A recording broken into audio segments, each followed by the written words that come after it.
Good morning, all. This is Jeremy with another episode of Security 101. Today we are going to talk report writing. So,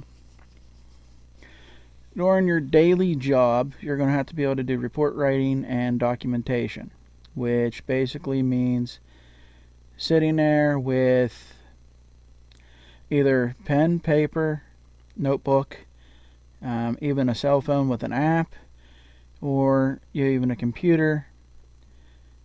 Another thing is, too, if you have any pictures or anything, that should go with an electronic report.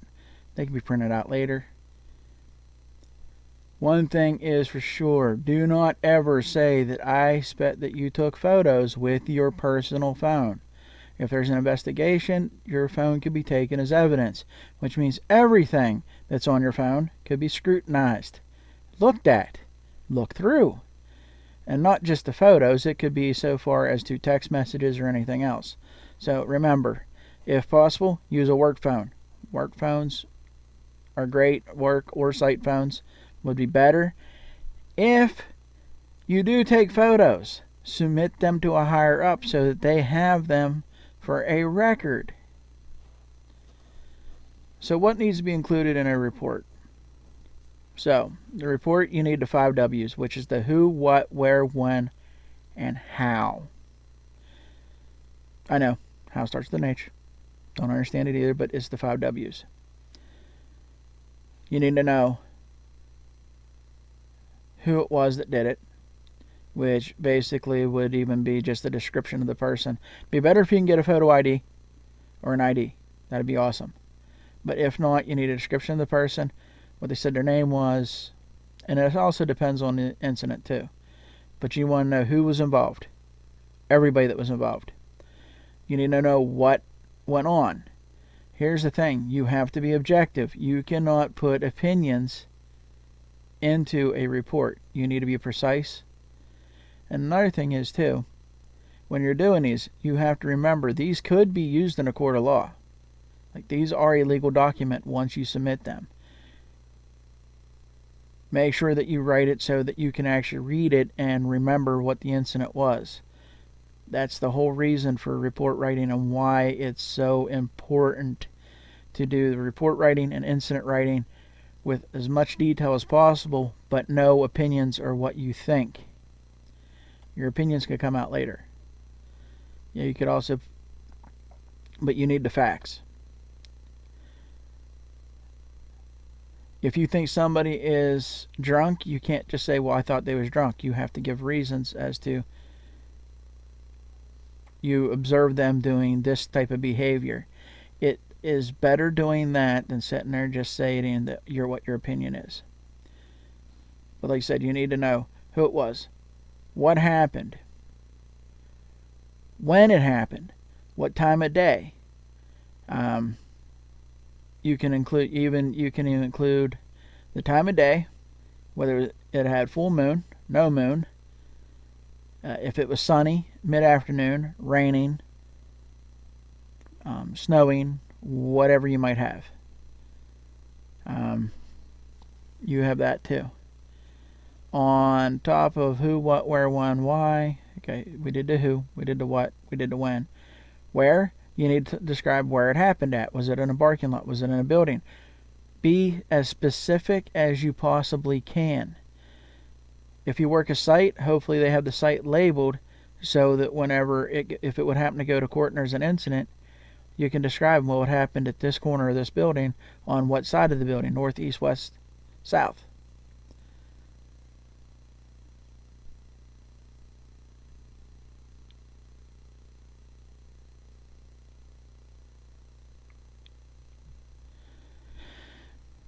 Again, no judgment calls. And then as you're doing this, you also have to write in how it happened. Like if somebody's had a slip and fall, you need to be able to note that there was a safety hazard. Security is not just going in and securing a building. It's also looking at safety issues. It could be going so far as to say you looked at a fire extinguisher and it's okay. Some fire extinguishers you can't do that with, but some you can look and see, okay, pressurized, it should work. You have a reasonable expectation of it being able to work. As I said, and I can't stress this enough, report writing is so important. Incident reports and report writing are essential to write the facts, only the facts, what you observed, when you observed it, the weather, because all this could contribute to potentially what a person does or how you're perceived.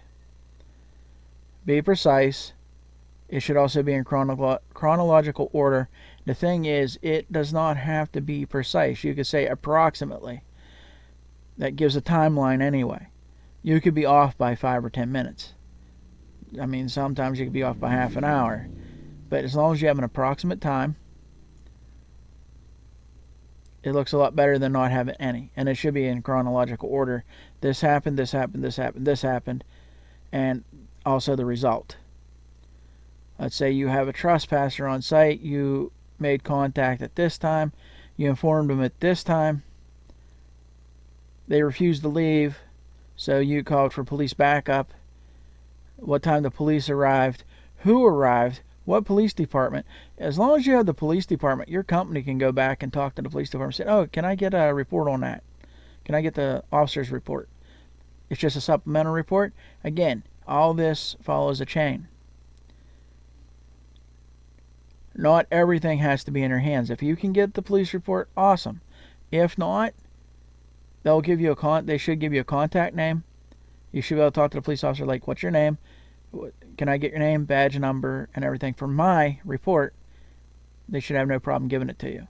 If there is an issue where they have to leave quick, at least get the police department and try to get the officer's name, and then your company or you can follow up with the police department the next day to get an actual report, since the police have to do the same thing. They have to make a report on every incident they respond to, especially whenever it comes down to trespassers. But I will not emphasize this enough. Your reports are legal documents. They are a representative of you and your attention to detail. Some reports, like ramp reports that we have here in Pennsylvania, are really basic and you can't put a lot of information, because chances are, the thing is, what we had is, whenever I was doing bar security, our ramp reports are minuscule. The amount of detail was minuscule, but it was for doing shut-offs at a bar. We didn't use the name because we ID'd them on camera. We did a physical description and we put down why they were shut off or any kind of incident we had with them, and then that got submitted to our public safety advisor, or public safety committee, I think it was. I don't know, I haven't worked there in a while. But those reports could also be used in case that person went out and got hurt or something, and they try to come back on the resort saying, well, they did this, this, and this. Well, here, we have proof that on this date, he was wearing this. You're also on camera, because they had cameras all through the resort. And we also have what bar or what establishment you was at on that resort to get shut off, and you wasn't able to get drinks anywhere else.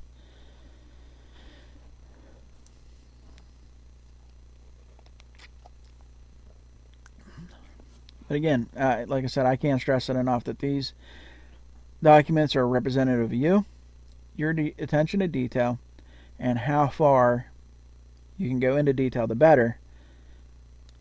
Which there's also creative report writing, but we're not going to get into that because that's kind of on the job type training stuff, and it can be misconstrued as skewing the facts, because there is a lot of creative report writing, but sometimes it is necessary. But we won't get into that because that's a more hard-nosed topic. Like I said, report writing, no matter if it's an incident report, no matter if it's your shift report, short shift, Short, sweet, and concise. The way I always did my reports is on the left-hand side, I always put the times, and then I put what I did. Let's say my shift started at 7 p.m. and I worked till 7 a.m. 7 p.m. did a round. 8 p.m., 9 p.m. was sitting in a booth. Because the one site that I worked, we switched off every 2 hours. 2 hours, somebody was sitting in a booth watching cameras. Somebody was out patrolling. Vehicle and foot patrol through buildings and the property. And that's what we would do for our shift reports. And again, paperwork's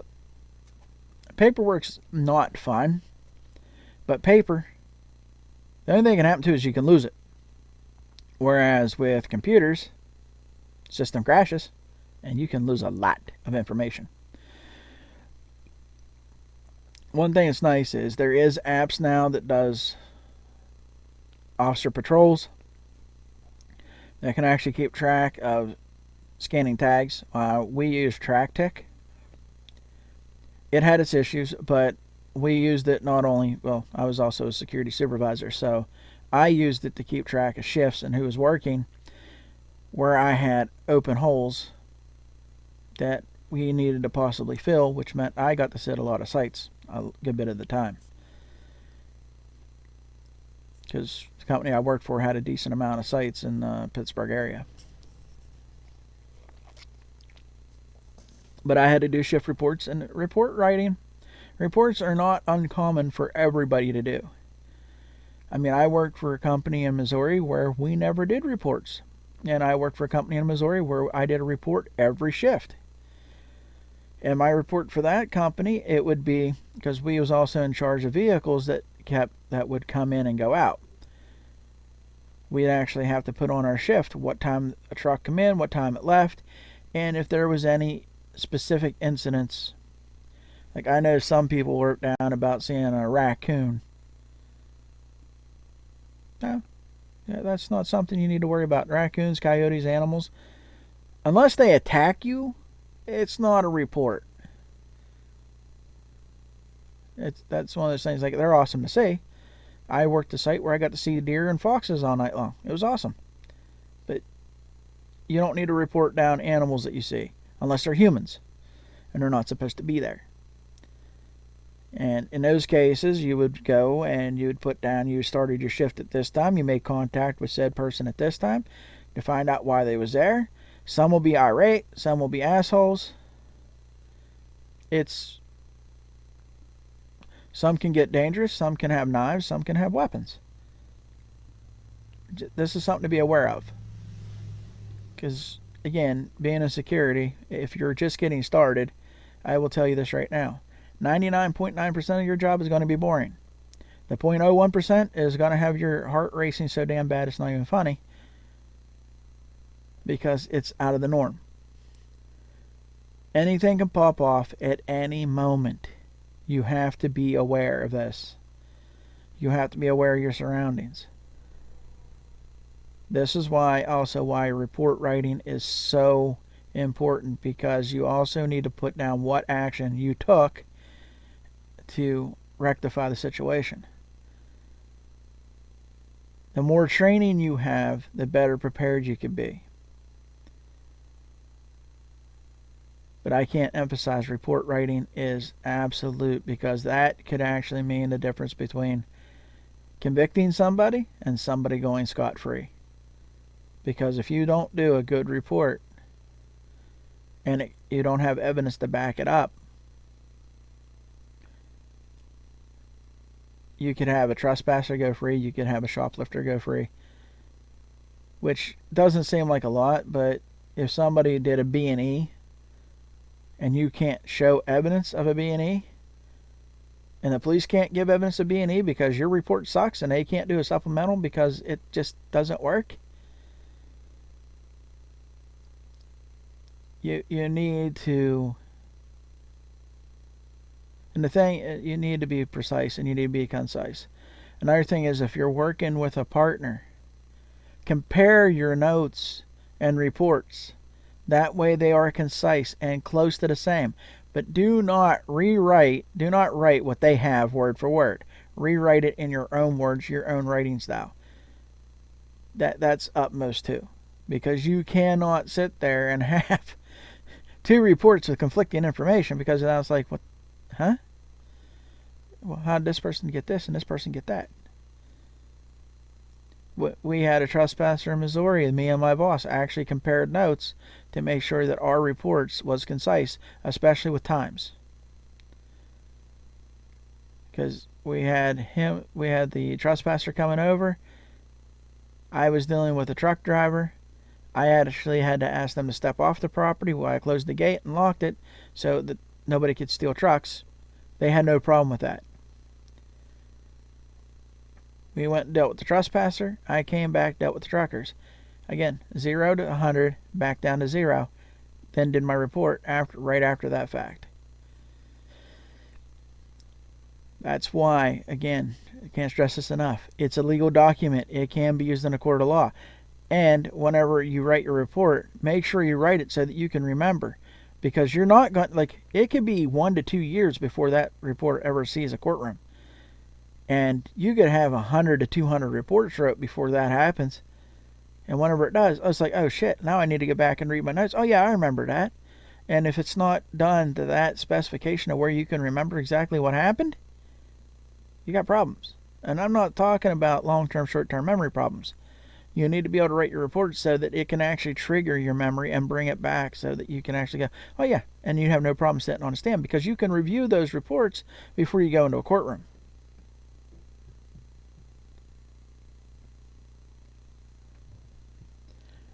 Again, can't stress it enough.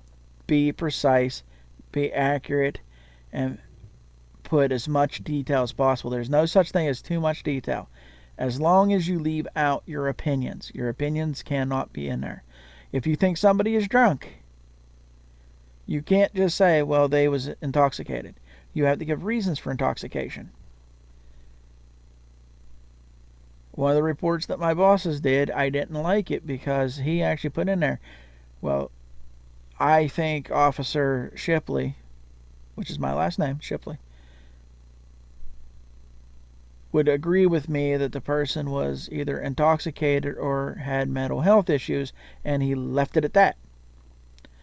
I actually, in my report, I went further into it because I said the subject was acting like he was taking photos with his hands and saying that we was on Google Earth. He could have been on some kind of drug, or he could have had mental health issues. We don't know because we didn't get a chance to really even, well, we tried to apprehend him, but he ended up breaking free from both of us and going through a hole in the fence. But that's the kind of things you have to deal with. And the dude was armed with a knife. He had a knife on him. So that made the situation even a little bit more antagonizing. But I can't stress this enough. This is the reason why your reports have to be concise. And if need be, I will actually do a complete series just on report writing and how your report should look. Because I can do a sample report. I'll even do show how some of the incident report sheets could look. And the thing is, what's nice is with having some of these apps, like the Guard Patrol apps, some of them actually have a place in them that while you're on site, you can actually make a report for that site on the phone without actually having to write it down. Now, some sites you don't have that, because I worked at a site that makes Navy parts, and our incident reports was basically just a sheet of paper with lines on it that we wrote the times. There was blocks. We wrote the times. We wrote what we did. Those got submitted to the FSO of the site. So these are the things that you have to watch out for. Again, I can't stress it enough. Reports need to be precise and accurate. I can't tell you how many times I've seen reports and I actually asked the people to rewrite them because I couldn't tell what happened, or it wasn't clear enough to me, and I had to explain this in person. So I think that's enough on report writing for right now. We can go into it a lot later and more in depth if you guys care to. So I think that's the end of this episode, and I will see you all in the next one. So, as always, if you like the content, please give it a like, subscribe, share. If you know anybody that works in the security field or wants to get in the security field, share it with them. If there's any questions or anything, ask them in the comments. I'll respond, and I'll give you the best answer I can. If there's resources that you need, I will try to find them. So, with that, I'll catch you all later. Be safe out there.